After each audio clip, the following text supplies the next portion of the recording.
Good evening, everyone. Today is Monday, August 12th. The time now is 6 p.m. and I will call to order the regular meeting of the Town of Mead Board of Trustees. In accordance with the town's remote participation and remote meeting policy adopted by the Board of Trustees on March 13th, 2023 by resolution number 21-R-2023, remote participation will be allowed. The meeting link has been provided on the town's website, designated posting place 24 hours prior to this meeting. I'd like to remind everyone present, both in person and virtually, of the town's general guidelines for public comment at open meetings and public hearings. The guidelines are available online and on the entry table. There are 2 public comment opportunities on the agenda for persons in attendance at Town Hall to address the board. The first is limited to the items on the agenda. The second public comment opportunity allows any subject, whether it is on the agenda or not, to be addressed. In addition, tonight, public comment will also be accepted during public hearing, which is our item number 10 tonight. Mary, roll call, please. Mayor Whitlow. Here. Mayor Pro Tem Cartwright. Here. Trustee Adams. Here. Trustee Broadhead. Here. Trustee Harris. Here. Trustee Parr. Here. Trustee Schrantz. Here. Mayor Whitlow, today is Monday, August 12th, 2024, and you do have a quorum. Thank you very much, Mary. Please join me in a moment of silence for those affected by the wildfires just to our west here in Colorado.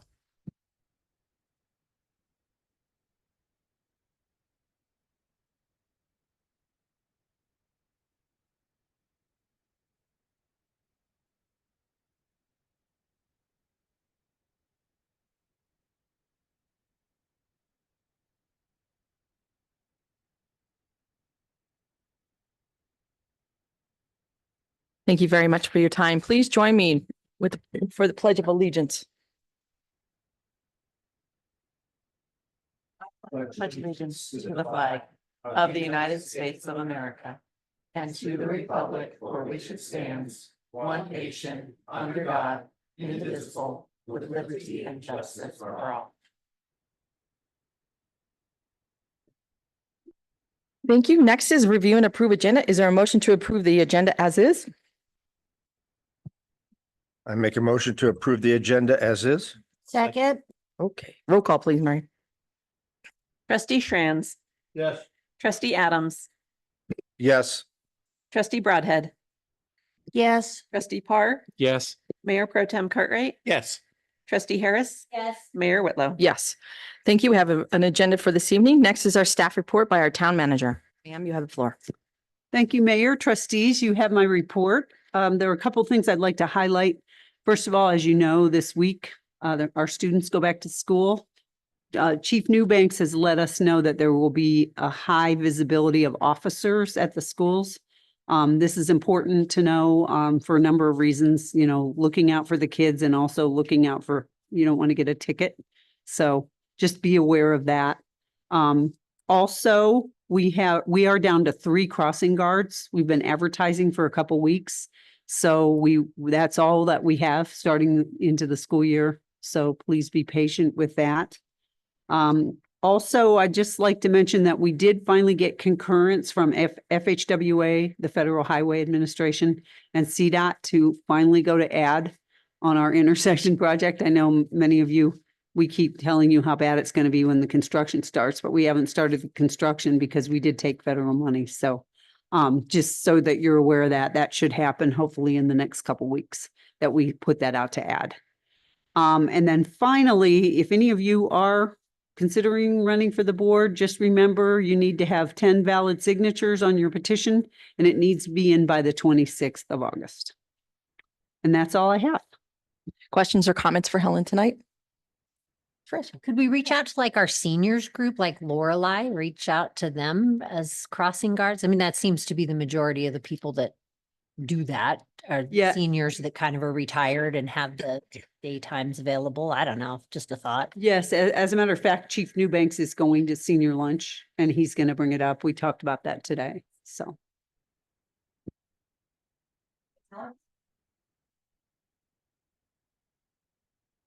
All right, next, we have 3 informational items tonight, starting with the North Range Behavioral Health. I'd like to welcome, I'm going to mess this up, Lena Rosenfeld and Caitlin Schmitzman to the podium. Thank you very much for both of you being here tonight with us. Well, thank you very much, Mayor, and thanks everybody for this chance to talk. So I am Elena Rosenfeld. My day job is with the High Plains Library District, and we're a part of the Thriving Weld Initiative. And if people have not heard about Thriving Weld, it's actually a collaborative effort that is led by Weld County Department of Public Health and Environment, the North Colorado Health Alliance, North Range Behavioral Health, and United Way of Weld County, and a number of other agencies that's interested in the mental, emotional, physical, educational, and financial health of community members so that we're not just surviving, but we're actually thriving. That brings us to the Healthy Mind and Spirit group that I am part of, as well as Caitlin, and we'll be talking about acts of connection. So the purpose of Acts of Connection is basically to combat social isolation and promote social connection and well-being. The first phase is an awareness campaign, which consists of several components to increase understanding about the dangers of isolation and the power of connection. This campaign aims to help the community to recognize the risks that social isolation can present in their lives and in the lives of others. There are three primary demographic groups that we are focusing on: those ages 13 to 17, emerging adults, which is basically that 18 to 24-year-old age range, and then our older adults, the 55 plus community.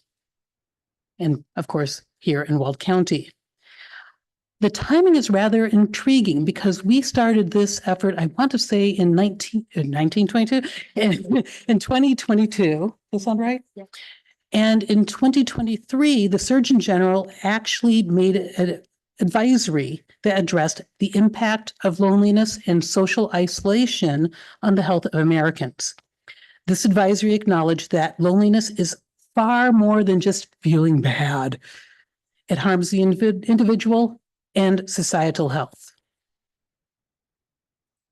Alphabetically, loneliness does come before social isolation, but we want to highlight the fact that social isolation itself is objective. It is that state of not having a connection with community. Loneliness is the emotional and mental wear and tear of that social isolation, and it is very impactful on more levels than just not feeling happy. So now we get to the data portion here. Some numbers that you might find intriguing. On average, in 2020, adults experienced 24 more hours of isolation per month as compared to 2003.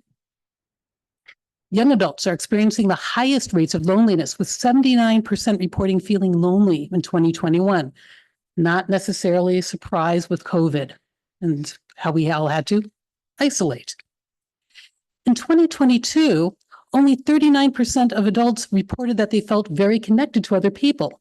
I'd suggest flipping that. That means 69% were feeling isolated. It's fairly significant. And of those who are experiencing social isolation and loneliness, only 20% of it recognize it as a problem. So they don't necessarily connect negative health effects with social isolation with their situation. Now I say that, and I have to acknowledge there's not tons of data out there yet. The data that I have here is provided by the U.S. Bureau of Labor Statistics. And there are some studies from Cigna, but the surveys measuring social isolation and loneliness is fairly limited. Weld County will be asking questions on the next survey in 2025, so we'll be getting some local data, and that will be very helpful. A few more things here. So why do we need to care about this? Well, across 148 studies that had an average follow-up of 7.5 years later, data suggests that social connection actually increases our health and our ability to survive things by almost 50%. On the downer side of it, social isolation is about the equivalent of smoking 15 cigarettes a day on our health. Not surprising. There's increased mental health issues such as anxiety, depression, suicidal thoughts. So it's not a surprise that social isolation and loneliness can lead to an increased susceptibility to illness, increased risk of dementia by about 50%, heart disease by 29%, and stroke by 32%. So we find it important to do something. And Katie is going to actually present what we are suggesting we can do and why we're asking Mead to be supporting of these efforts. Yeah, so my name is Katie Schmidtman. I am the marketing specialist at North Range Behavioral Health, who is a part of the Healthy Mind and Spirit Coalition. And our group has been working really hard on bringing acts of connection Weld to our community. So it's an initiative from Thriving Weld that seeks to combat social isolation and foster connection in Weld County. This campaign that we're working on encourages us all to find ways to connect with one another, build relationships, and promote a stronger sense of culture and well-being in our community. So our goals, we hope to increase awareness of loneliness and social connection and about the importance of that need for connection, right? So then create urgency and action towards connection. And then that last piece is providing those resources to combat loneliness. In addition, we're hoping to promote, values of kindness, respect, service, commitment to each other in our community. And we'd also like to encourage and amplify local activities and events that increase belonging in Weld County. We have 5 main campaign strategies. The first one is digital and print media, website awareness, partnership with organizations, pledge program. So we are hoping to direct people to our website to find ways to connect. I'll have our website listed at the end of this presentation. We would like to use physical flyers and posters and social media graphics to spread awareness. We're hoping to encourage both individuals and organizations to pledge to connect through the Acts of Connection Pledge program. And we're going to offer connection workshops to our community to teach them how they can connect with others. And we would also like to partner with organizations to become places of connection in our community. So as we were developing this campaign, we came up with 2 main focus groups that we would like to target our efforts. And the first group is that young people. The young people age group. So young people have some of the highest rates of loneliness in the US, like Elena talked about earlier. Our goal is to reach 35% of this population through the efforts I talked about on the previous slide. So what that looks like is 8,400 young adults, which is that 14 to 17 age group, and then 11,200 emerging adults, which is that 18 to 24 age group. The second target audience that we would like to focus on is that aging adult population, because aging adults do have a higher risk of social isolation and loneliness. And again, our goal is to reach 35% of the Weld County population in this age group, which is around 23,000 people, again, through those efforts we talked about earlier. So kind of talking about next steps, we are rolling out the campaign in October. And with that will come the rollout of connection guides, which are step-by-step guides on how to promote connection in your community.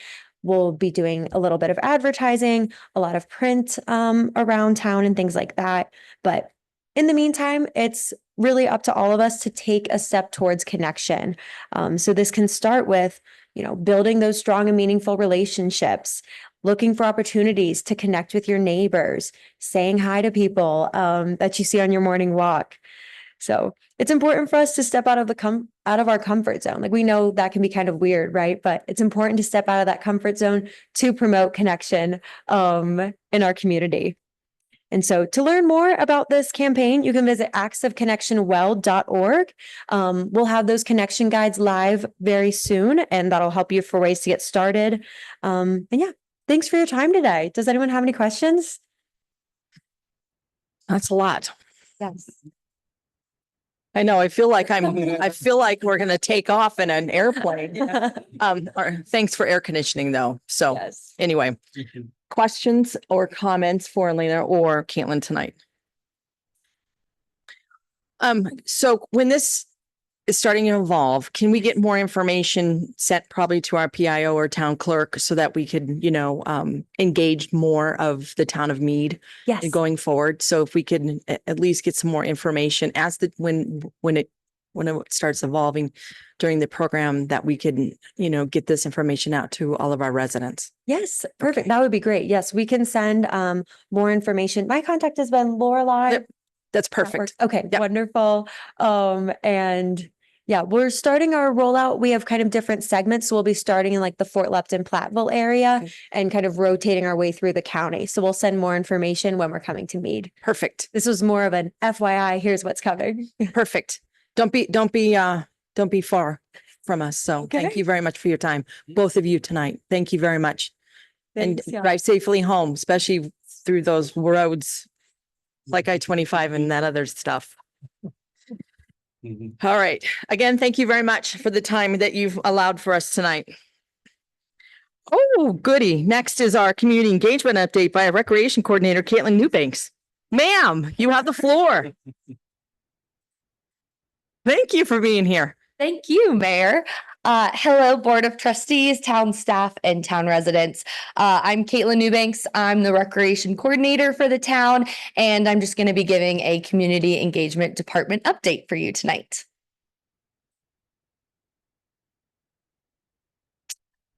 New programming that we added in 2024. First off, we added our Miles of Smiles program. This was a 4-week preschool fitness program that we implemented this year. It had various health presentations, as well as fitness stations for kids to participate in. That ran throughout July and a little bit into August and was a great turnout. And then we also are adding an adults casino trip. We'll be traveling up to Bali's Black Hawk Casino on Friday, September 20th. Registration is still open for that and will be until Friday, September 13th. It's $20 a person. It includes a $15 food credit and $10 of free play, as well as transportation from Mean Town Hall up to the casino and back. So we'll be leaving around 8 a.m. Friday morning and returning around 4 p.m. Next, we are really excited to announce that we're adding a flag football league to the town of Mead. We're going to be offering preschool, kindergarten, and 1st through 3rd grade divisions. They will be co-ed. We're partnering with NFL Flag for this league, so kids will be given a replica NFL jersey just to make it a little bit more lifelike for them. So we're really excited about that. NFL Flag also provides a lot of resources for coaches as well for drills and games and things like that for kids. So we're really looking forward to that in the fall. We're also really excited to announce our new partnership. We've partnered with Carbon Valley Recreation District for a while now, but we will also be partnering with the town of Berthoud Recreation for fall and spring volleyball, as well as winter basketball for 3rd through 8th grade for our Junior Nuggets program. So we're really looking forward to that. We're excited that participants will have more teams to play against, as well as other hosts for games, just to create shorter game days for everyone. So I'm really excited about that. New in 2025, what we're looking to add is additional age groups for our youth soccer, our spring soccer league. We're looking at adding 3rd and 4th grade, as well as 5th and 6th grade. This has been a pretty popular request for the last year, so we're really excited to be bringing that next year. We're also looking at adding a spring girls softball league as well for 10U, 12U, and 14U age groups. That would again further our partnership with Carbon Valley Recreation District and Town of Berthoud. So we're really excited about that. And then we're also looking at community center programming. We've already been meeting with some community members about that, and we're really looking forward to continuing those meetings and getting ready for next year. We conducted a survey regarding the new community center and what the community would like to see from the new building. We opened that up on July 9th. We sent it out to past participants in our recreation programs, as well as posted it on social media and had that open until Monday, August 5th. We received 231 submissions, which was really, really great turnout from the community. I just want to thank everyone who took the time to fill that out. It's been great reading through those and kind of getting an idea of what people would like to see from our community center. I'm also going to present some of those results for you guys tonight. One of the first things that we asked was what some of the household program interests were. Let me go back to that. The program interests were, I will say a majority of our respondents were in the 30 to 39 age group. We did get people from all the age groups that was in the survey who responded, which was awesome to see. But a majority was the 30 to 39 age group, as well as people who had 2 to 3 children in their house under the age of 18. So we did get a lot of respondents from young families in the community. From those, we saw a majority would like to see youth sports at the community center, as well as fitness classes. Those both received over 150 responses. We also saw people who were really interested in social events, crafts, as well as adult sports. So those will all be things we consider moving forward. We also asked if what they currently use for facility rental here in town. And a lot of people said none. 42% responded they do not currently use anything for a facility rental need. And then 26% said that they go outside of Mead. So we'll be really excited to offer a rental space here in Mead in our community center for them. We also asked respondents how much they're willing to pay per day to access the community center and its amenities. Over 100 people responded $0 to $5, and then a little bit less than 100 said $6 to $10. So we're thinking that $5 is probably a pretty sweet spot for us.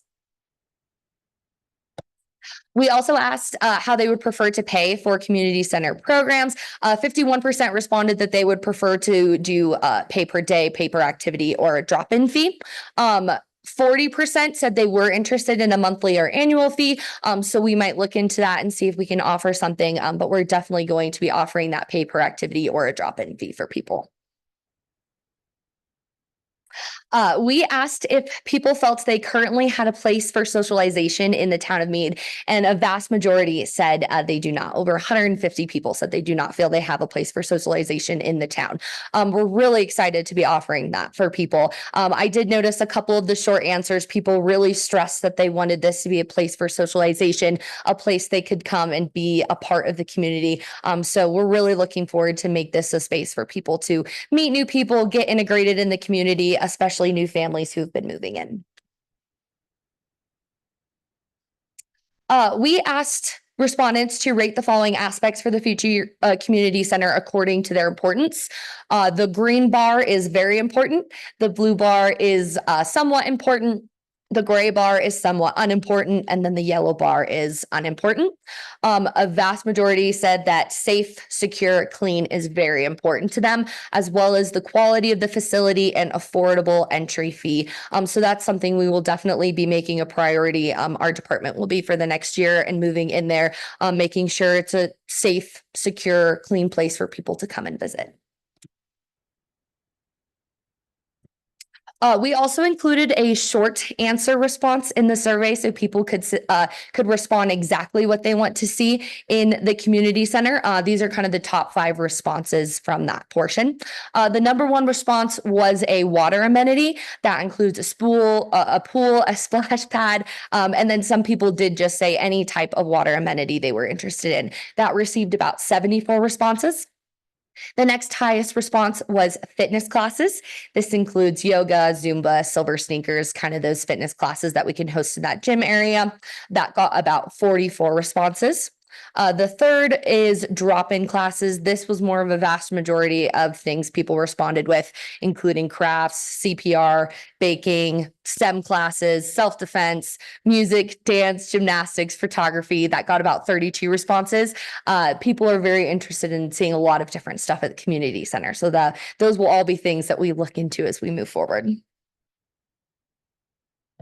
The next two tied for fourth. We have community events was a good one.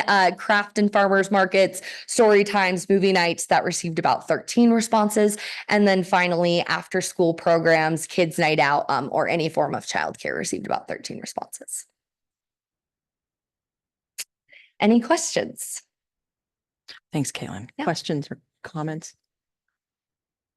All right, job well done. Awesome. Thank you. Thank you. All right. All right, our last informational item tonight is our police update by our police chief. Sir, you have the podium.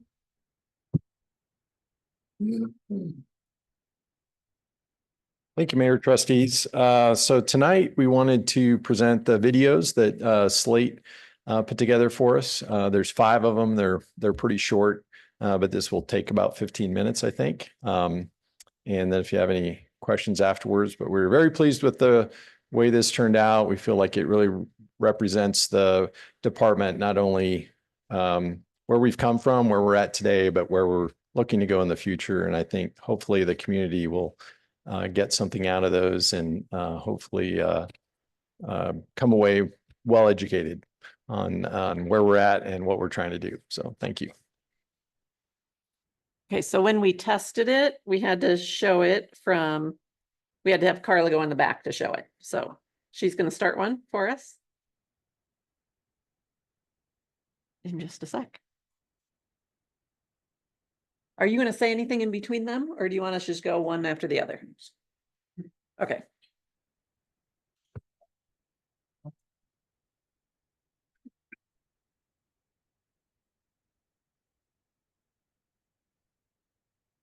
Should be coming.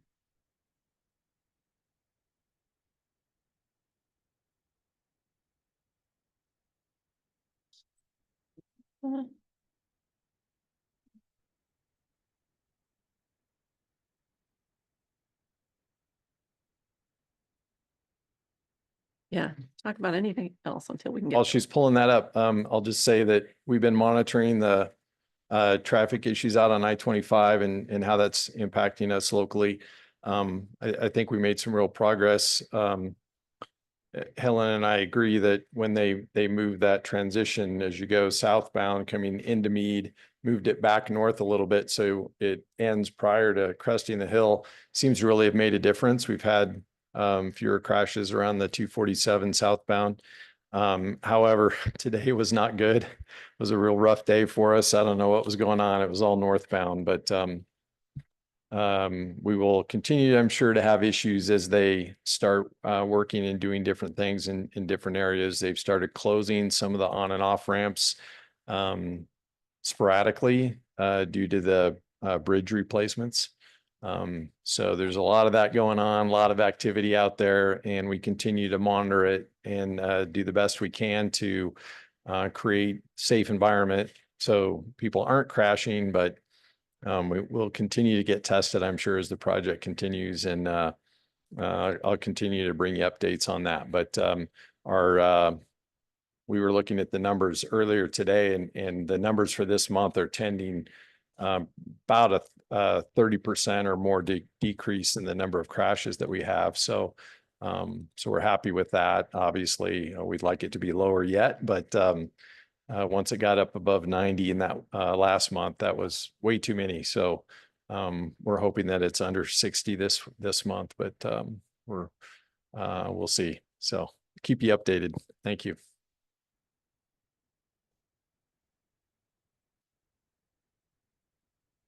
Get that.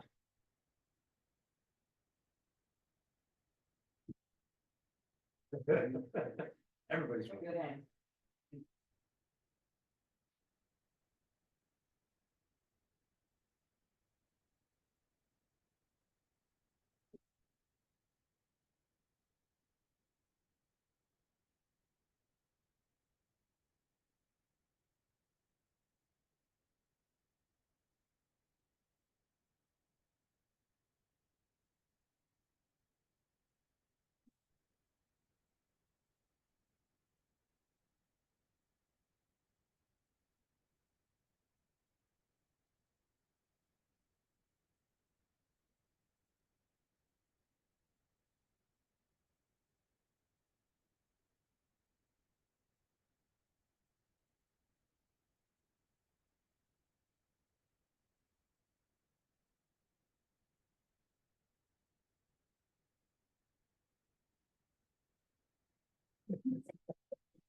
No sound, huh?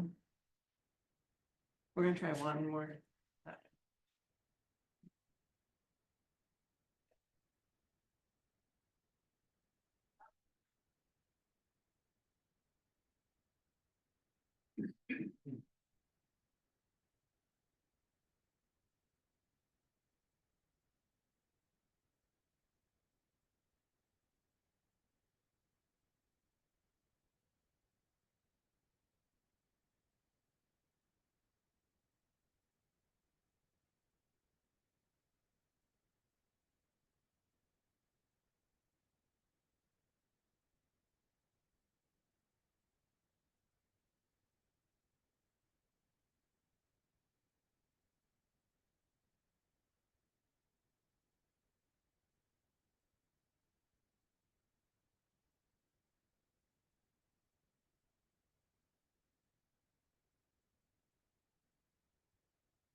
Before we had a police department, we were serviced by Will County Sheriff's Department for many, many years. They took that business model away and decided that they couldn't support the cities and municipalities around the counties. Each one of us had to start our own police force. Back in about 2016, we started this adventure. In 2017, we got our first chief, and here we are, a full team right now. We worked really, really hard to get where we are today. I walked in the door with 6 officers and myself in September of 2018, and we've continued to grow consistently from that point to provide 24/7 coverage, which we were able to provide when the Sheriff's Department stopped providing any assistance in about June of 2020. And since then, the Mead Police Department has been responsible for law enforcement services to the jurisdiction 24/7, 365. Currently, we are staffed in patrol with 15 officers. We're authorized for 16. That includes 8 officers on patrol, 4 on each side of the week. And we have civilian staff, one of which is records and evidence. The other is an administrative tech position, which also assists with records and evidence when needed. And then we have 2 full-time school resource officers.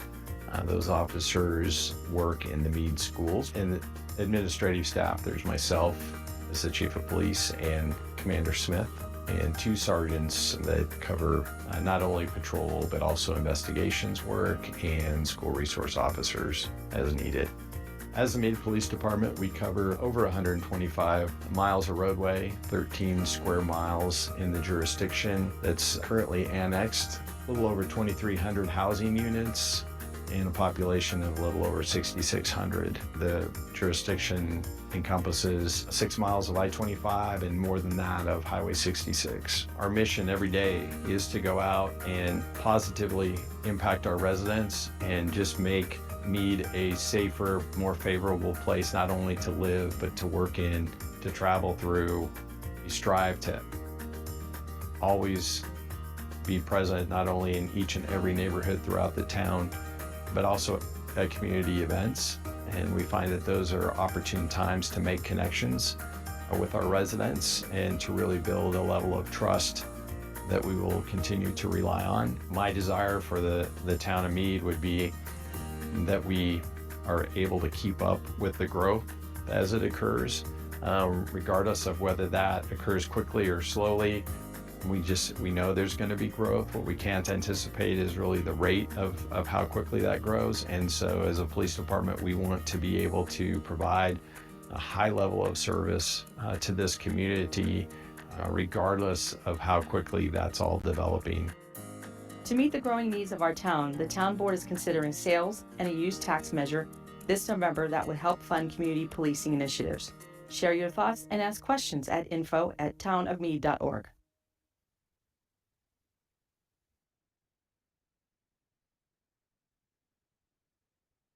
All right, it'll just take them a second to pull up the second one. There are 5. So.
The School Resource Officer Program essentially is to provide safety, mentorship, and education. The most essential part is going to be school safety.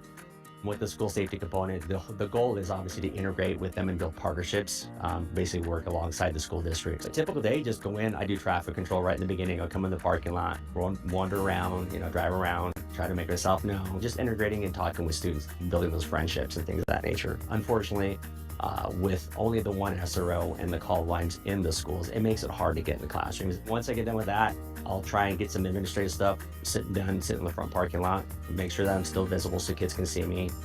With our patrol car, it's a little more unique. It's white, has the colors of the schools and their logos so that they know the SROs on duty is here. We know kids are going to make mistakes, and I want to do the best that I can to try and educate them to consequences. The Juvenile Justice Online Diversion Program basically makes the officer the agent or the probation officer. So if you get a kid that gets in trouble, we can put them in a diversion in lieu of a citation. So they take classes, do a written apology letter. Last year, all my violations, were resulting in citations. So with the diversion process, it literally cut my citation writing in half. The diversion process is free, so it doesn't cost the parents anything. So instead of having a parent taking time off to go to court, paying a court fee, whatever the case may be, this puts the accountability on the kids. So now the student has to do what is required of them in order to successfully complete the program. This is where I grew up. I moved to Mead in 1980. It's just really nice to come back home. I can say that when I finally do decide to retire, that I did something, I gave something back to where I grew up. And that's important to me. I love this job. I love what I do. I want to see it grow. I want this unit to grow. I want this agency to grow. To meet the growing needs of our town, the town board is considering sales and a use tax measure this November that would help fund community policing initiatives. Share your thoughts and ask questions at info@townofmead.org.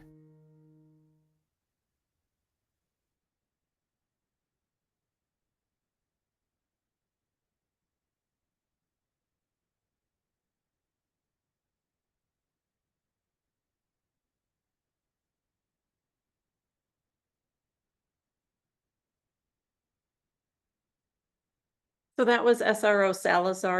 We have 2 SROs in the school. Barker is our other one assigned to the schools currently.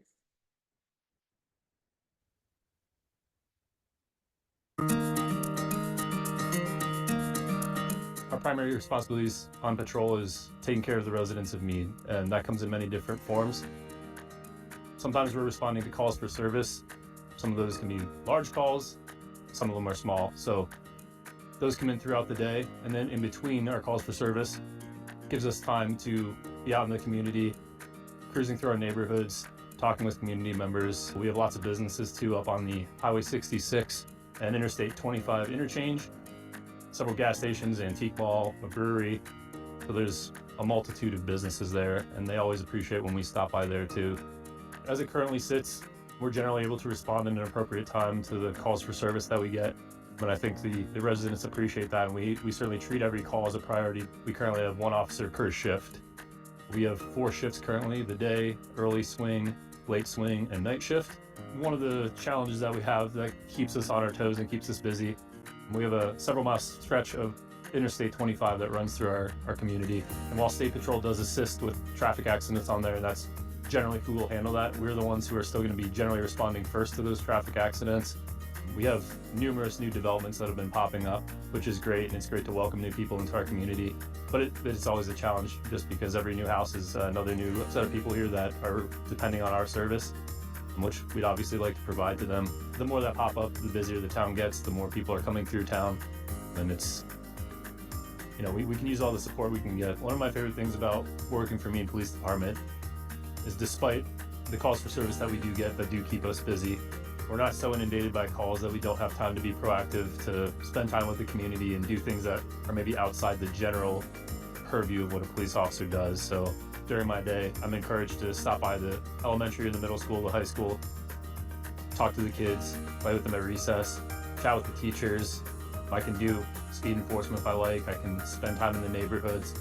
I can go where it's busier to Highway 66 and Interstate 25 and stay proactive. So even though it's a small area, we have a lot of different things we can do and a lot of different specialized programs. We have a regional crash team that we're encouraged to participate in if we want to take that training and become part of that. And we have a drone program here, which I recently was able to become a part of.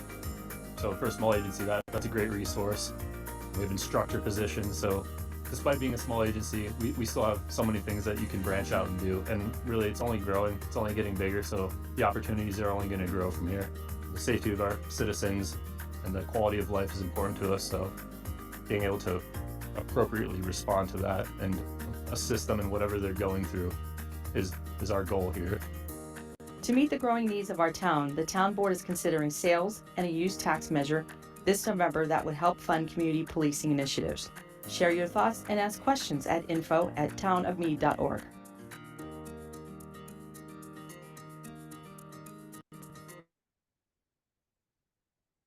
I was going to wait till the end to see if anybody had questions, but since there's a little gap between these, I was just going to check. And if you have any questions, I'm happy to answer them, or thoughts or ideas. Appreciate it.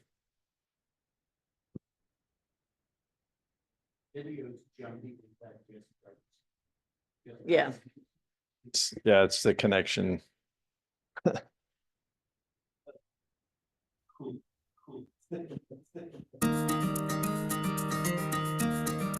The philosophy of the Mead Police Department really starts with our applicants in the application process. We're really looking for that unique individual that's going to meet our needs here at the police department and be a good ambassador for us with our community. The police department partners with the town of Mead to bring our officers to all of our community events. Those events would include our National Night Out, where we specifically highlight the police department and the things that we do.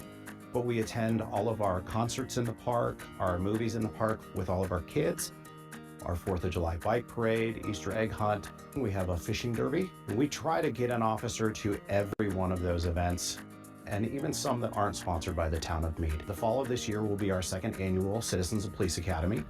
We have different officers that have different skills come in, talk about things like our drone program. Sergeant Ellis will talk about his commitment to the SWAT team. We'll talk about investigations that we do here, some of our traffic enforcement, what our school resource officers do, and give them a more in-depth look at what an everyday life of an officer is. Ride-alongs are open to anyone. What we'll do is we'll pair them up with an officer that will take them out into the community. They'll get to see a variety of calls for service, maybe some traffic stops, general interactions that the officer would have, and give that person an experience that they might otherwise not. We offer several different programs here at the police department. One that I'm particularly interested in is crime prevention through environmental design, or CPTED. So what that means is we offer programs for businesses and residents.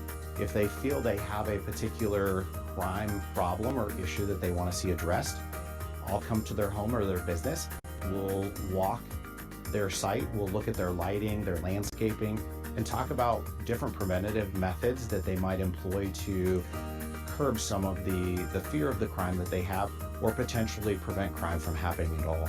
Every interaction that our officers have, we see that as an opportunity to not only meet our community members, address their specific concerns if they have any, and then partner with them because we are a small police department. As the town of Mead grows, as we add more communities inside of the town, it stretches our officers a little bit more thin with every new development. As the town grows and as calls for service go up, those same officers are going to be the ones that are going to be responding to those calls for service as priorities, and the less time that they're going to have to do our community engagement functions. We really want to keep the police department up to pace with the growth of the town and grow the police department right along with the town, so we don't see a drop in the services that we're able to provide.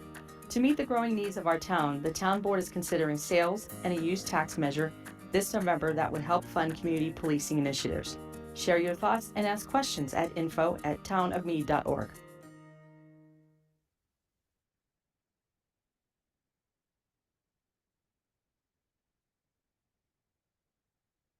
There is one last one coming up.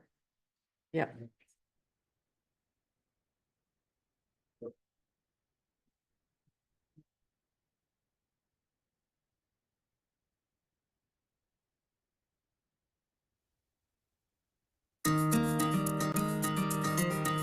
I think it's important for residents of Mead to know some of the challenges that we're facing as a police department.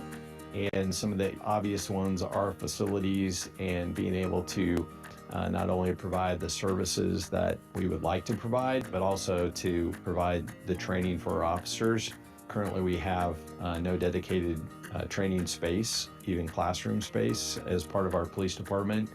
We also struggle to provide evidence storage in the sense of climate-controlled evidence storage space. Another area that we're challenged with is secure holding facilities and processing. Residents are surprised that we have to transport people to the Weld County Jail, which is typically a 2-hour or longer turnaround for an officer to make a trip there. That's the only way we have of getting arrestees to a location where they can be processed and released, because we do not have secure holding facilities here in Mead. I am the investigations sergeant, so I oversee some of our major investigations. However, the police department doesn't have any interview rooms. Interview rooms for suspects or community members alike to come in and report a crime to us. So if we do need a community room or an interview room, we wind up having to travel to one of our neighboring agencies and asking them for permission to use their facilities or their buildings, which takes us out of the town of Mead.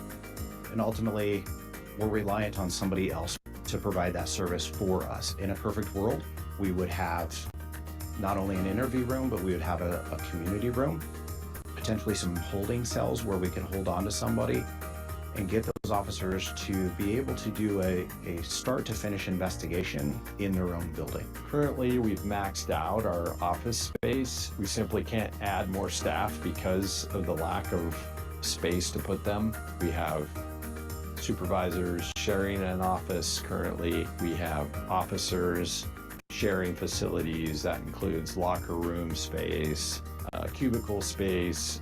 All of that is maxed out with the facilities that we have. One of the things that we think we've been able to do very well here in Mead is hire really great officers that have become a very important part of this community and have a lot of stake in this community and have built great relationships within the community.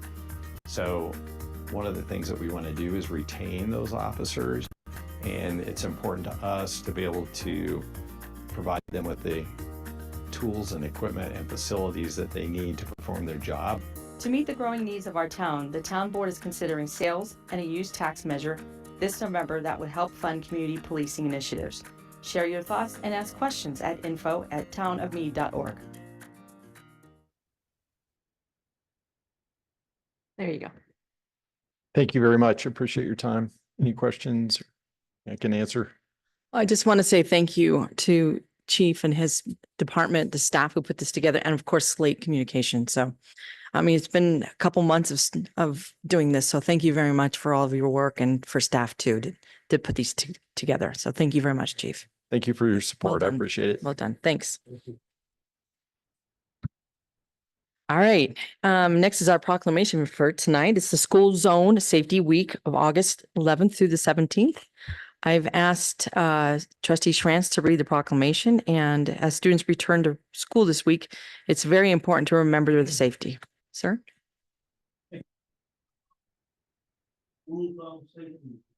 August. Whereas the town of Mead is a community that embraces and values safety, and whereas the end of summer is approaching and our children, grandchildren, friends, and neighbors are going back to school, making it more important than ever to practice safe driving in school zones. And whereas, according to a recent study by Safe Kids Worldwide, approximately 100 children in the United States are killed every year while walking to and from school, and 25,000 others sustain injuries because of school zone crashes. And whereas driving through a school zone can be dangerous for both pedestrians and drivers if safety isn't a priority. Avoid cell phones and distractions, adjust your route to avoid school zones if possible. And whereas if you must drive through a school zone, give yourself extra time, slow down when school zone flashers are blinking, and stop and yield to pedestrians crossing the crosswalk or intersections. Whereas the town of Mead seeks to cultivate the importance of safe driving, encouraging drivers to always operate their vehicles with the utmost care and concern. Therefore, Colleen Whitlow, Mayor of the town of Mead, does hereby proclaim August 11th through August 17th as School Zone Safety Week in the town of Mead. Given under her hand and the seal of the town of Mead, Colorado, on the 12th day of August, 2024. Thank you, Herman. Is there a motion to approve the signing of this proclamation? I'll move to approve the signing of the proclamation. Second. Thank you. Roll call, please, Mary. Trustee Harris, Yes. Mayor Pro Tem Cartwright, Yes. Trustee Adams, Yes. Trustee Schrantz. Yes. Trustee Parr, Yes. Trustee Broadhead, Yes. Mayor Whitlow. Yes. Thank you. Thank you very much for putting the proclamation together. Motion carries on this. We'll move on to our public comment. The board welcomes public comment for any item, whether it is on the agenda or not. The board will listen to your comments and take them into consideration. If you desire conversation, please email the board or town manager or attend the monthly coffee with the mayor. If you wish to speak during this public comment period, please adhere to the town's general guidelines. Please start by stating your full name and address for the record. Each speaker will have 3 minutes to address the Board of Trustees. If you're representing a group, you will have 5 minutes. Is there anyone here that would like to address the board on anything on the agenda tonight? Okay, seeing no one, we'll move on to our consent agenda. The consent agenda contains items which are considered routine and are approved with one motion and vote. Is there a motion to approve the consent agenda? A motion to approve the consent agenda. Second. Roll call, please, Mary. Trustee Broadhead, Yes. Trustee Parr, Yes. Mayor Pro Tem Cartwright, Yes. Trustee Harris, Yes. Trustee Adams, Yes. Trustee Schrantz. Yes. Mayor Whitlow. Yes. Thank you. Motion carries on our consent agenda. Thank you, staff, for putting this together for us. We appreciate it. All right, when we went to our public hearing tonight is regarding our renewable energy regulations. For this hearing, we will first hear from our staff. Then we will take questions or comments from the public, followed by the trustees. This public hearing was continued, from July 29, 2024. I will reopen this continued public hearing and the time now is 6:54. I will turn over the podium to our Community Development Director, Jason Bradford. Sir? Thank you, Mayor. Thank you, Board. Appreciate the opportunity to talk to you about the development standards that we've been working on for renewable energy facilities. Just for the sake of brevity, I'm I'm going to use REF as an acronym for Renewable Energy Facilities for the rest of this presentation. So, and I also wanted to thank Marcus and also especially Sylvia. She did a lot of work on drafting much of this, working with me on coming up with these standards, and I couldn't have done it without her. So I really wanted to tell you how much I appreciate her help and let you know that. Okay, so let's see. So beginning with the summary of why we're here. What I'm presenting before you this evening is a code amendment in response to direction from this board, from the board of trustees. If you remember, about a little bit more than a year ago, we had an application come in for Sugar Beet solar facilities. And we established a PUD to accommodate that land use. And as part of that PUD, we established many different regulations and best practices to help find a way where that facility could fit into the community.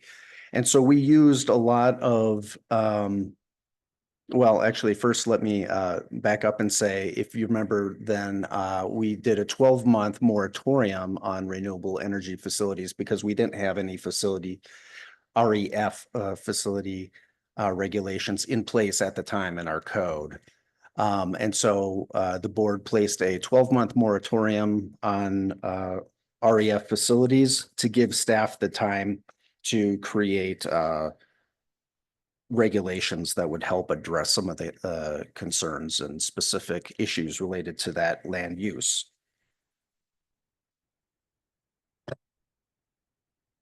So when staff was preparing these proposed regulations, we incorporated many of the standards and requirements that we had established in the Sugar Beet Solar PUD.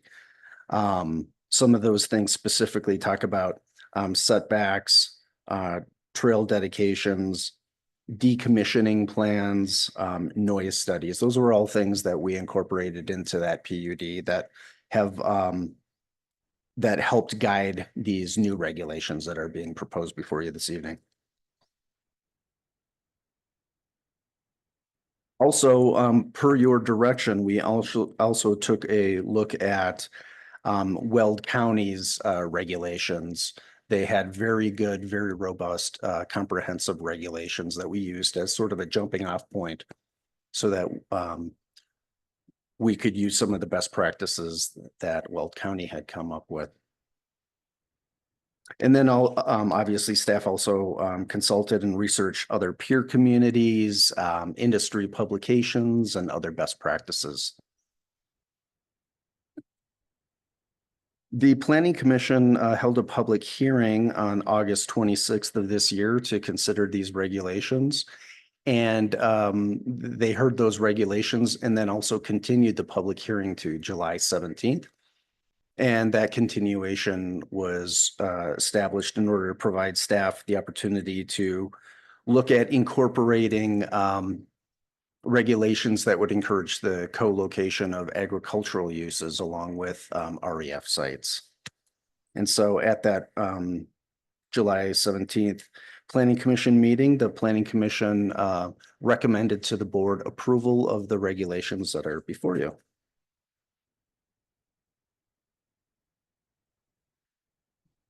I'm sure that you'll read the packet, but just as a reminder, and for those who are watching and following us from home, I'll just go through very briefly the various sections of code that were established. The first section that I want to talk about is 16-340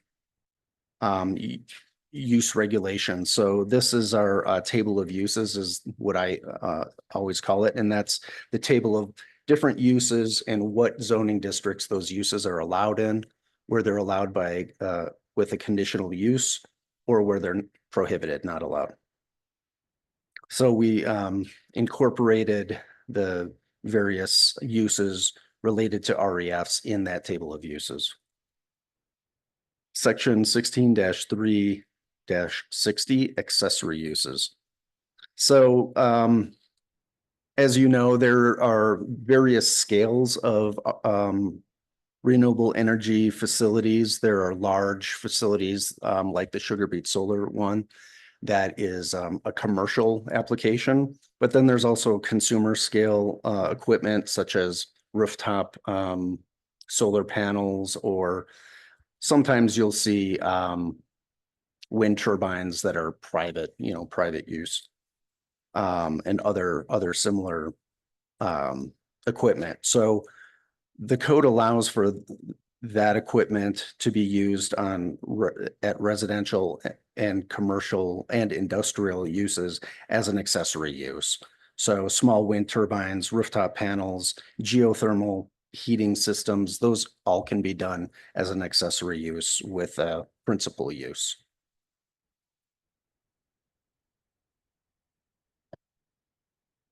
And then what we did is we established another article in the land use code. It's Article 15, called Development Standards for Renewable Energy Facilities. And the first section of that talks about the different definitions. And there are several definitions in there. Two that I'll highlight is there are definitions for small, medium, and large solar energy facilities. And then there's definition for battery storage systems, among several other definitions.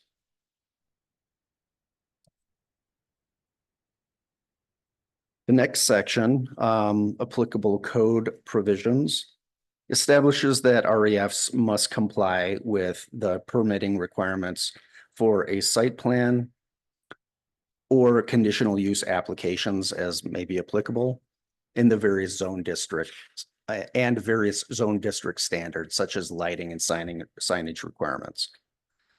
So REFs have their own set of regulations, but they also must follow the rest of the land use code sections as well.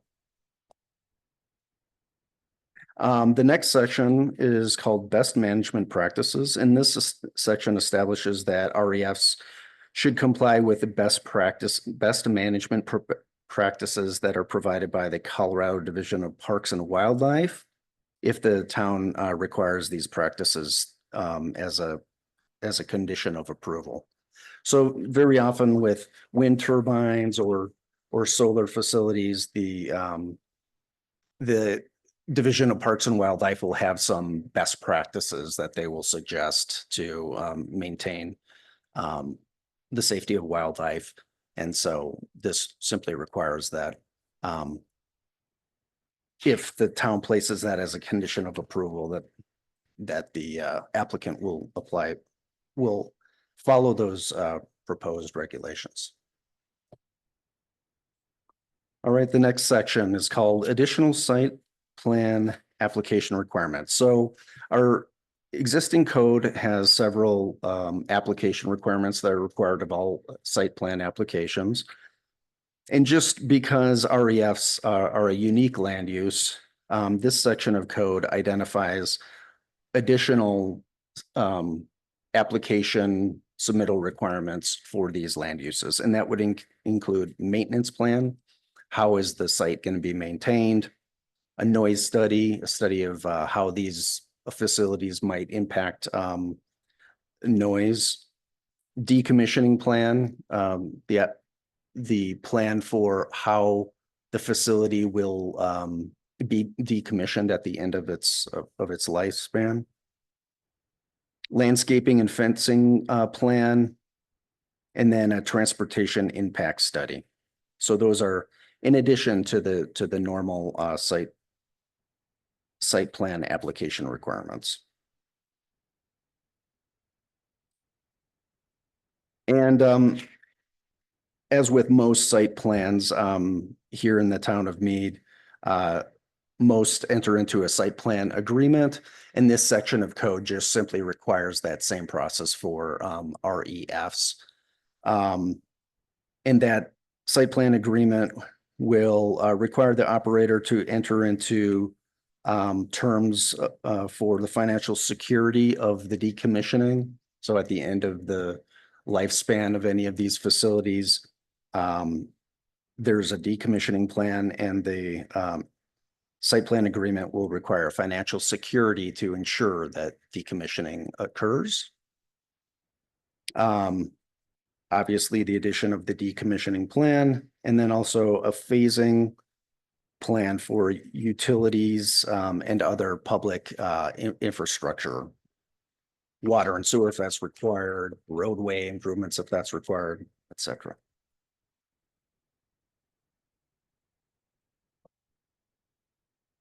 And then the next section, 16-15-60, is called specific use standards. And this section identifies unique performance standards that are unique to REF land uses. And this section identifies things such as height limitations, glare, dust, and erosion control requirements, equipment and site maintenance, the undergrounding regulations for undergrounding of cables and other appurtenances. The next section deals with setbacks specifically as they relate to REFs. There are setbacks for small, medium, and large facilities. Different setbacks for wind turbines, substations, battery stations, or battery systems. Different setbacks from rights of way or from residential uses. And then regulations related to landscaping buffers.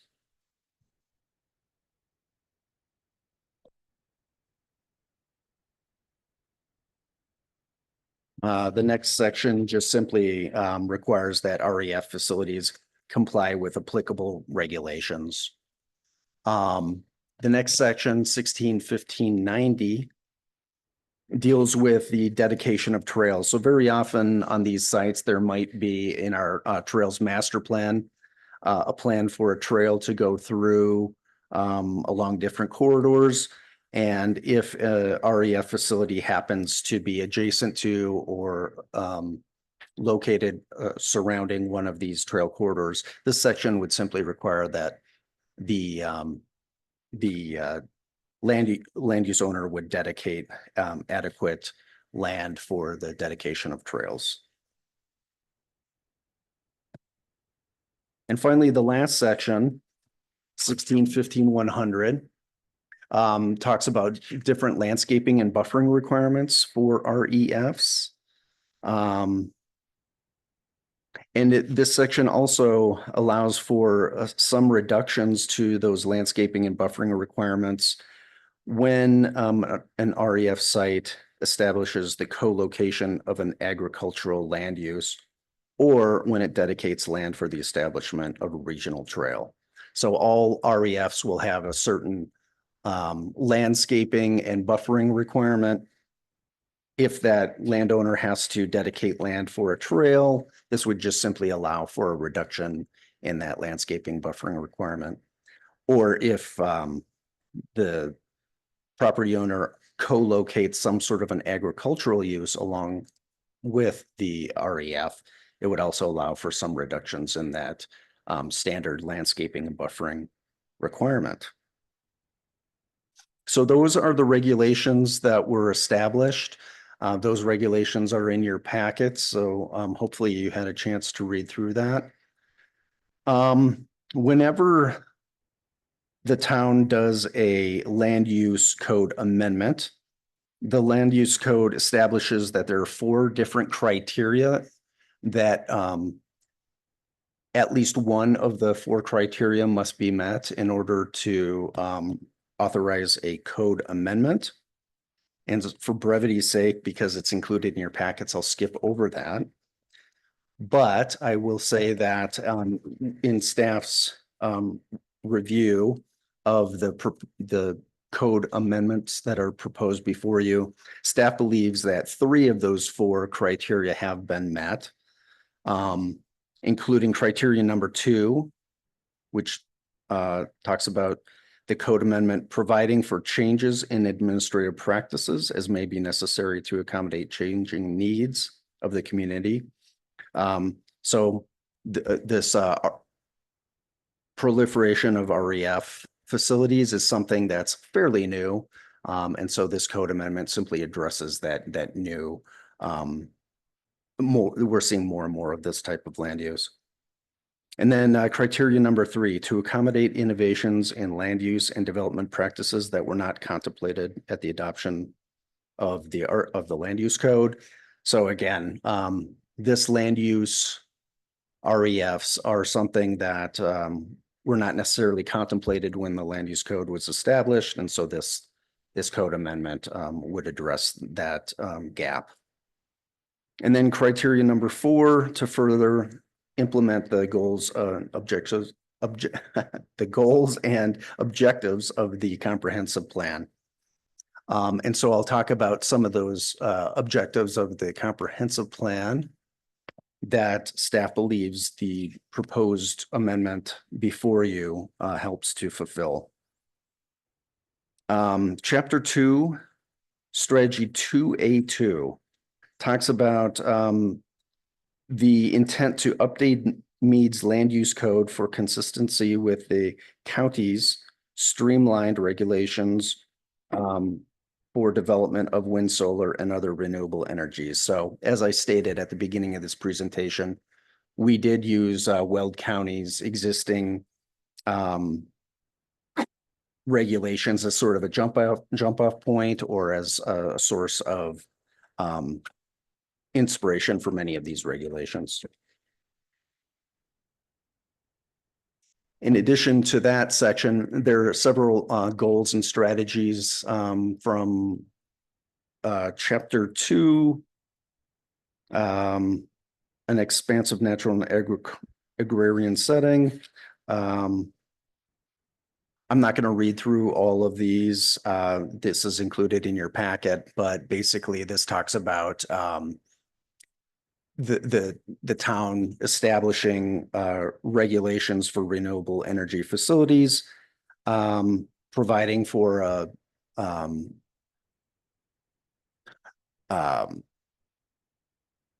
cooperation between the end users and United Power and Excel Energy and other entities to promote programs and codes that encourage REF facilities. All right, so staff's recommendation before you this evening is staff believes that the proposed revisions to the land use code satisfactorily meet the applicable criteria for approval of code amendments as set forth in section 16-3-160. And therefore staff suggests approval of the motion that was included in your packets. And I stand ready for any questions or comments that you may have. Jason, thank you very much for your time. This is an opportunity first for the public to comment, and then of course the trustees will have an opportunity to ask questions and make comments too. Is there anyone here that would like to address the board or staff on this during this public hearing? Okay, I will open it up to the trustees for questions and comments. Trustee Schrantz? Jason, thank you. Nice piece of work. Thank you. I do have a couple of questions. I'm sure the answers are in here someplace. I couldn't find them. Okay. Hopefully there. So with your guidance, we'll get to where we need to go. Great. I have 2 areas of concern. One, it has to do with the disposal of errant or broken equipment on the site. Mm-hmm. I know that you mentioned that, but what I don't see is time limits. So if a solar panel breaks, do I have a certain amount of time to get rid of it, or can it sit there indefinitely? Good question. I don't know that I know that off the top of my head. Let me see if I can find it quickly here. There was a 12-month grace period in there. That's when, and I think that's for decommissioning. right. And then 12 months after that.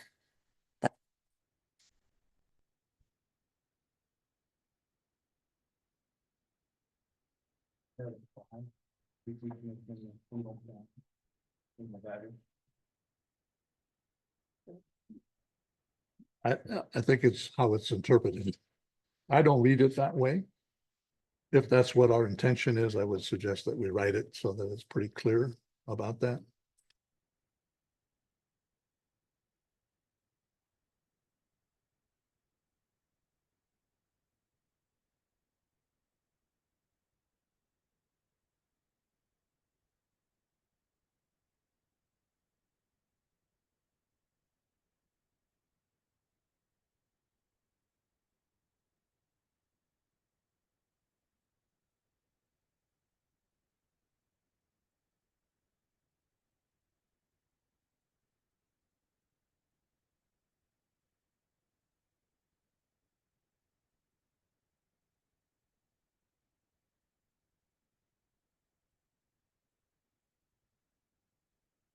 So trustee Schranz, in reviewing this really quickly, looking through the sections where it would be, I don't think that there's anything specific that talks about once a piece of equipment becomes non-functional.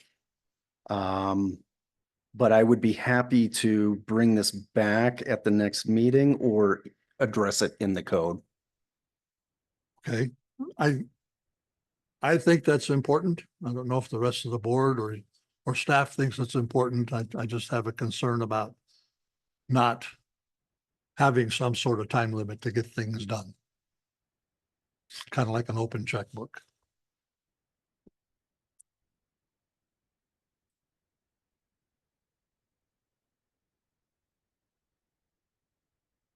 I found under site and equipment maintenance, that's the comment that says, except during construction, no outdoor storage of any materials and equipment, including but not limited to solar panels and superstructures not in operation, will be allowed.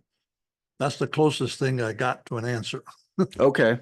But if we think that works, because the only other thing that I added is I wanted specifically to note batteries. That's my biggest concern. It's not so much a solar panel or a structure. So I just added the word batteries to that. But that was the closest thing I got to my question. While you're chewing on that, the last thing I have is deals with the decommissioning plan. It seems to spell everything out pretty well. Okay. I do enjoy the fact that at the initial onset, the developer does have to provide financial bonding or something of that nature to execute it. But what I don't see that concerns me is that there's no review of that bonding 5-10 years down the road. It seems that it was only, unless I missed it, Jason. Yeah. I didn't see anything that said for the financial thing. I see some 5-year and 10-year things with engineers and stuff like that, but that seemed to me to read more technical than financial. Okay, I know that the intent was for that to be reviewed, the financial decommissioning, the cost of decommissioning was intended, but if that needs to be made more clear, I'm happy to make that. Read it, it's pretty clear. Well, Decommissioning plan, including decommissioning / reclamation cost estimates required in ordinance with section blah, blah, blah, must be updated by an independent engineer at facility operator's cost every 5 years, beginning 10 years from the establishment and submittal of the security required by subsection A above. I mean, that's talking about the cost estimates required has to be updated every 5 years. But does the bonding have to go along with that? Weld County's is very specific about that. That has a whole section just for that. That's why I brought it out. Yeah. And I appreciate it. I just don't want to lose stuff in wording. Well, okay. Yeah, and in that section that trustee Harris mentioned, that is the section that I was referring to, and that was following the same thing that we put together for the Sugar Butte Solar. But if that needs to be clarified, or I'll take a look at the Weld County section and see where that's more clear than Because this. they, for some reason, pulled financial out specifically and dealt with it as a specific entity. Okay, Otherwise, I think you did a terrific job. Thank you for answering my questions. thank you. Thank you for your questions. I appreciate it. Trustee Adams and then Mayor Pro Tem Cartwright. I had a couple of questions that I've done some more research and I just have a couple of questions around how many, it doesn't limit or doesn't state how many solar farms could be put in the town of Mead at any one time. And that has now become more of a concern for me just based upon some more research that I did with the fact that the radiant heat that they give off creates their own weather patterns. We already have some issues with getting rain here, so forth for the farmers. I just want to make sure that we balance that out and that we maybe set some sort of limitation on how many, solar farms or what have you, what size can be allowed at any one time. Okay, So that is a concern for me as well as for the agricultural side. okay. I sent that out to several other trustees. I don't know if you guys got a chance to read through that or not, but. That's all I had. Sorry. And I have two questions about knots. About, I'm sorry? About knots. What happens if the financial review indicates that there is not enough money in the bonding? Who picks up the balance to make sure that it gets to the point where it is going to meet the needs for decommissioning? So I think the agreement, the site plan agreement would address how those every 5-year financial analysis would be handled if, if the estimated cost for decommissioning were to increase, let's say, over time.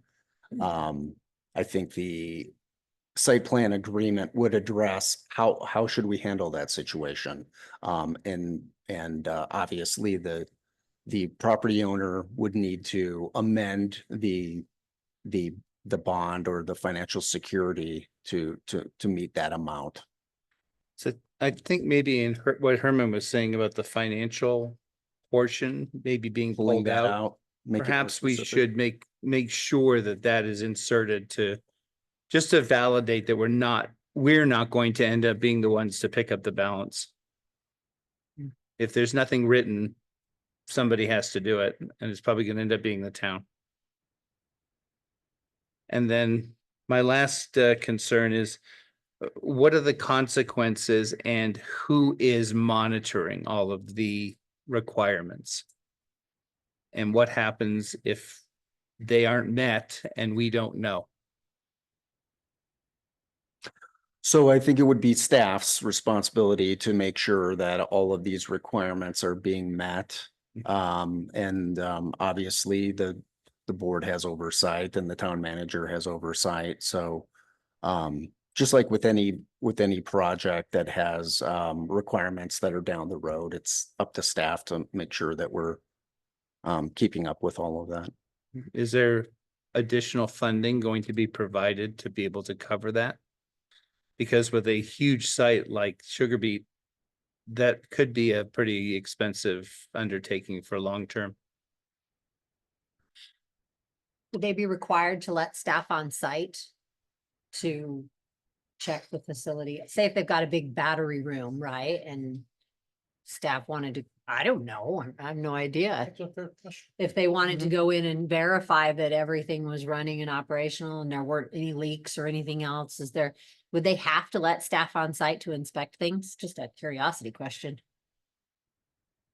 I don't think so. I mean, like with any. So then how could we really monitor if they are doing something they shouldn't be doing? I think we can address that. Okay. I also think, in these questions, I think we ought to consider what you do with other things like this that typically a state agency would cover. Like oil and gas, we have nobody on our staff who could go on an oil and gas site and say, oh, this isn't working. But one thing we could build into these regulations is that the leaseholder or the permit holder would pay for a consultant of the town's choice to do periodic audits or reviews. And with enough notice, 24-hour notice, be able to bring these people on site, and we would be able to bill that back to the applicant. That's how we do development anyhow. But on something that none of us are proficient in, and the technology will change. So I'm sure there'd be someone who could do it, but we wouldn't have the expertise. But if we could build into the regulation that they could enter the site, make any determinations and recommendations, and then we'd pass all that on to the applicant or the leaseholder. Does that make sense, Marcus? It does. Yeah, that makes sense. Great. I think that's what we're I think basically saying. That's really my question. Yeah. Yeah. And as far as the financial surety, typically we use language like in a form acceptable to the town attorney. And, that every 5 years, as it says in the language, it would be reviewed, updated, and they would have to submit another either letter of credit, bond, whatever it is.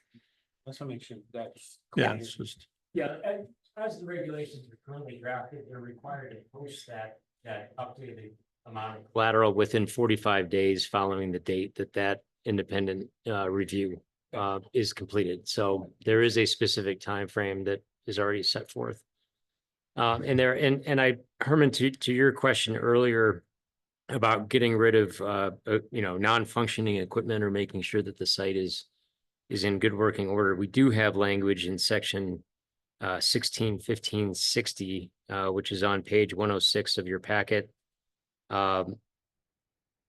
where it does state that this is in A12. It says the facility operator shall maintain any equipment in good repair and working condition. Upon failure of any equipment, the facility operator shall cause the same to be removed and disposed of in accordance with applicable laws. Now, the one thought that I have sitting here, if we wanted to kind of belt and suspender that a little bit, we do have in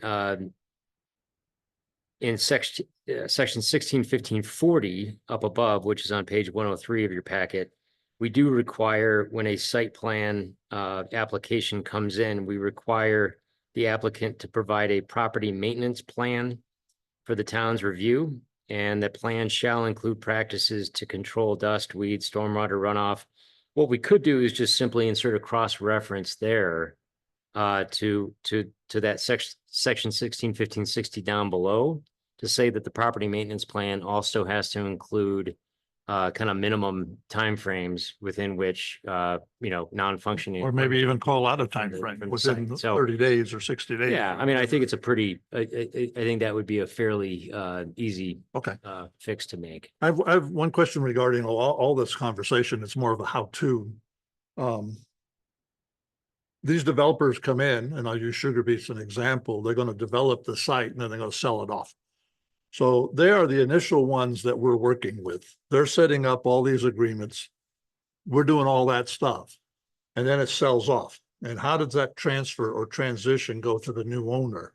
No different than any of our development agreements or subdivision improvement agreements or site plan agreements. Those are recorded in the real property records, and there's language that says that it binds all owners, future owners of the property, all successors and signs of the party. So be no different than with this type of room.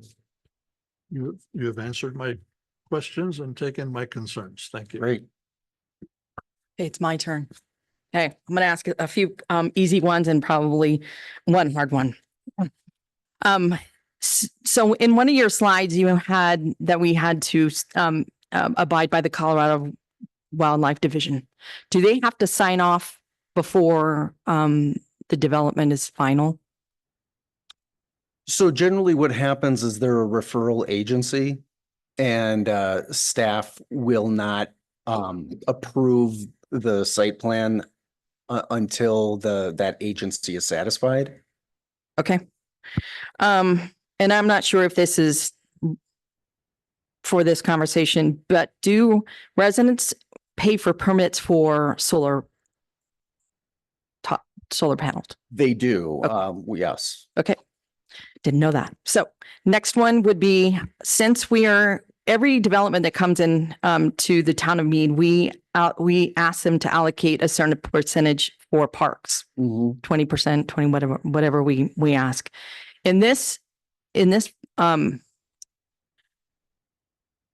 this issue, or we don't have anything for parks. I know we have trails, but there's nothing for parks. Is that something that we can ask for, or is it just off the table?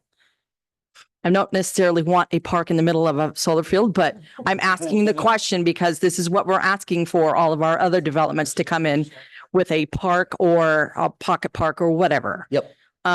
So is this something that was not discussed at all, or was it? No, it was, and many Sylvia and I went through many different iterations of how to address this, and where we ended was because the town generally has to maintain parks and own parks and things like that. What we decided to do instead was to establish the landscaping and buffering requirements, and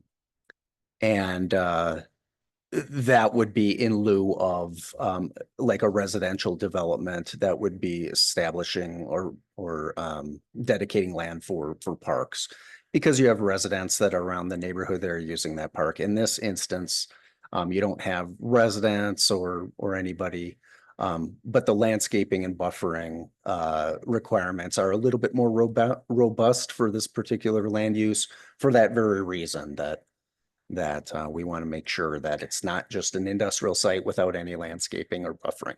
All right. Thanks. Yep. I just want to make sure we're in public with that. All right. Okay. And my last question is about why the addition of light industrial. And on one of the slides, you have a proposed regulation of landscaping for the, oh my goodness, the agriculture one, but not light industrial. And according to our comp plan, light industrial is light manufacturing and process operations within an enclosed structure, and forgive me for saying this out loud, of development within a mix of office, light industrial, and limited retail service uses intended to create an attractive business park or campus style settings. And I know our light industrial is just east of I-25, but I'm asking why that was included. And personally, I would take it out. Because I feel that light industrial right up against I-25 with wind farms and solar farms distracts, is a distractor for the attractiveness of our town. Okay. So that's just, I don't know why the addition of light industrial was added to it, but that was my question, the overall arching question. Yeah, I can tell you the rationale behind it. So if in our existing table of uses, there's a similar land use, and I'm going to forget it now, but it's essentially for a utility facility is allowed in the light industrial. And so staff thought that this use, REF use, was similar to that. And so we're just trying to be consistent. But if it's the desire of the board to remove this land use from industrial, we can certainly do that. I would ask the board to have that removed. And I also want to ask one more question. I apologize, Jason, that I didn't ask these questions before. However, we are in a public hearing, so I thought I'd just ask this question. Now, on one of the, I don't know what the actual page of this is, and I'm not sure, I'm not a wind or solar expert, but I kind of find it interesting to have ground mounted wind things that in residential districts at 30 feet high. So I was wondering where this box of information from solar and wind, and I'm sorry, I don't know, it's page 101. And it is solar building mounted, ground mounted, and wind building on the wind, building mounted is 4 feet and then 8 feet above the roof on the difference between residential and non-residential districts. I find it difficult to understand why we would allow ground mounted wind turbines, as Trustee Harris would say, 30 feet high in a residential area. So I'm not sure where that information came from. I'd like to, I just feel that it's, I don't know. Yeah, it's pretty high, but I don't understand them. I'm not an expert, so I don't know where that information came from. I'd like to just have that. Yeah, I don't know if it's sticking out or whatever, but I just don't understand why we have such a high max in a residential area for wind ground mounted. Seems really extremely high. Yeah. I think I can help a little bit. The typical wind turbine that most people think of is the three-bladed propeller thing that goes around. Mhm. And that requires, just for the width of the blades, requires space. However, there are now new technology has brought in different kinds of wind turbines that spin this way as opposed to this way, and they don't have to be 30 feet high to catch the wind. So your point is valid. I don't know that I would want to go through any neighborhood and see a 30-foot turbine flipping around. Okay. You know, and I'm all for renewable energy, but I just don't think that's something to do. However, I don't have a problem with the little spinny things. So That Mayor, go this way instead of this way. Mayor, you talked That's about the technical. freestanding and then you talked about the roof mounted. So it sounds like either lowering the ground mounted or remove it altogether.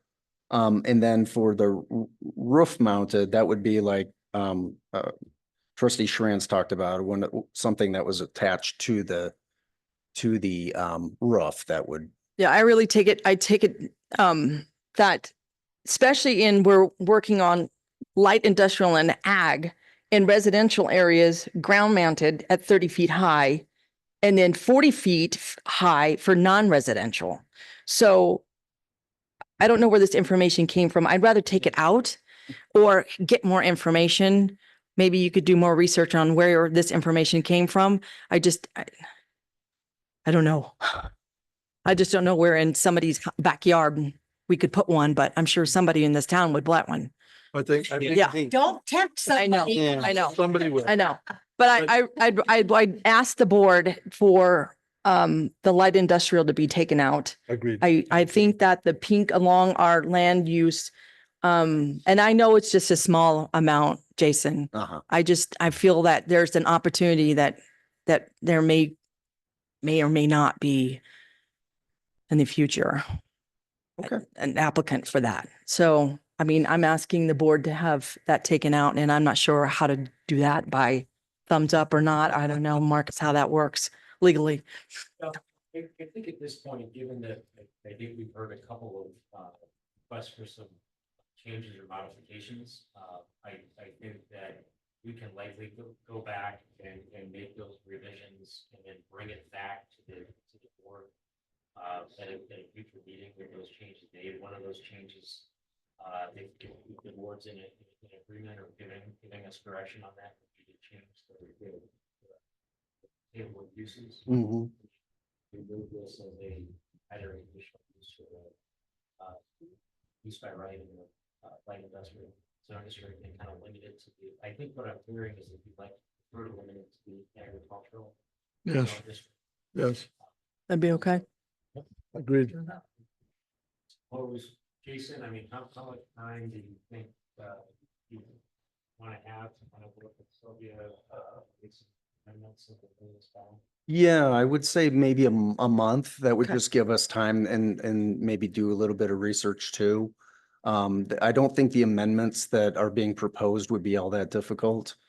So maybe we could continue the meeting to a date certain about a month from now. And then if staff does need more time, we can ask for a continuation. Okay. Yeah, thank you, everyone. Jason. We've been, yep, Thank you again. yeah. Thank you. I know. Thank you for. I know you've been working on this for a while and I'd like to pass my thanks on to the planning commission too, that has been going through this too. So, Yeah, and thank them for their time. They did a lot along of with work as well. staff. And again, I want to thank Marcus and especially Sylvia. She did a lot of work helping me. Well, if Sylvia's on the phone, thank you very much, Sylvia. Okay. Okay, any other questions? Okay. So I think, Mayor and Trustee, maybe just a motion to, continue the public hearing on this. I think perhaps,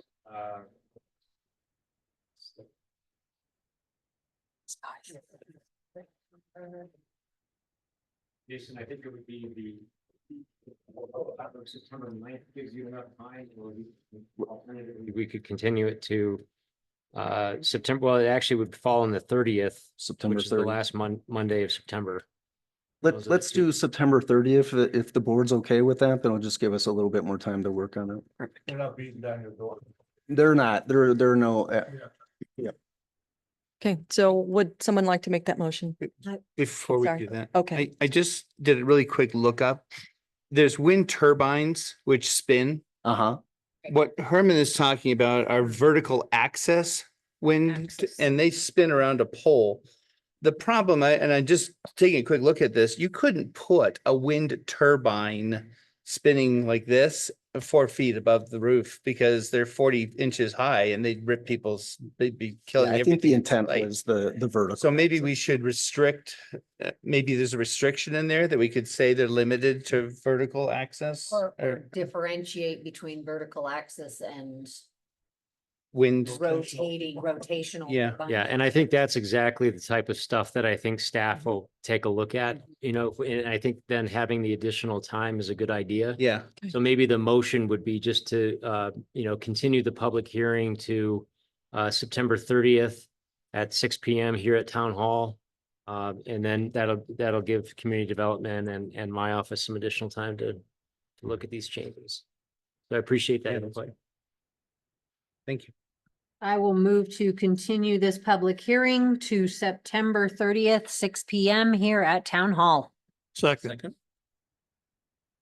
Thank you very much. Thank you. Roll call, please, Mary. Trustee Adams, Yes. trustee Shranz. Yes. Mayor Pro Tem Cartwright, Yes. trustee Harris, Yes. trustee Parr, Yes. trustee Broadhead, Yes. Mayor Whitlow. Yes. You. Thank you very much. Jason, thank you so much for your time, your presentation, and of course, Marcus and his team too. So, and the rest of the staff put this together for us. All right, we'll move on to our second public comment of the evening. This comment period is for any item, whether it is on the agenda or not. All of the guidelines previously stated apply. Would anyone here in the room like to talk to the Board of Trustees tonight? Sir, please state your name and your address for the board. Hello, good evening. My name is Wayne Tolliver. I live at 14878 Guernsey Drive. For those of you who don't know me, I'm the president of the Liberty Mead Metro District. And I just wanted to say that over the past year and a half, I've had the opportunity to have coffee with the mayor several times, meet several of the trustees here at the meet and greet, and also the opportunity to work with the police to enhance the safety of my community, Sorrento. And I just wanted to say, it's really appreciated. It's what makes living in a small town wonderful, that all the staff is so friendly and accessible. And as a candidate for the Board of Trustees, I would look forward to continuing and embracing that tradition. Thank you, Mayor, and thank you, trustees. Thank you so very much for joining us tonight. Is there anyone else here in the room that would like to speak to the Board of Trustees? All right, seeing no one. Next is our elected official reports. Any of the town trustees would like to report on anything? Who was, I forgot it. So the only thing I want to bring up tonight is National Night Out. Wow.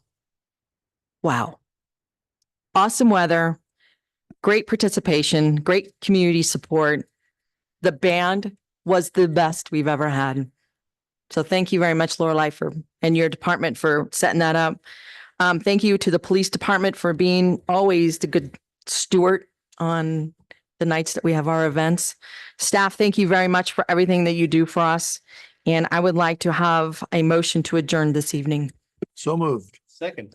Roll call, please, Mary. Mayor Pro Tem Cartwright, Yes. trustee Adams, Yes. trustee Harris, Yes. trustee Shranz. Yes. Trustee Broadhead, Yes. trustee Parr. Yes. Mayor Whitlow. Yes. The August 12th, 2024 regular meeting of the Board of Trustees is now adjourned at 7:44. Thank you very much, everyone, for participating tonight. Please drive home safely. And let me.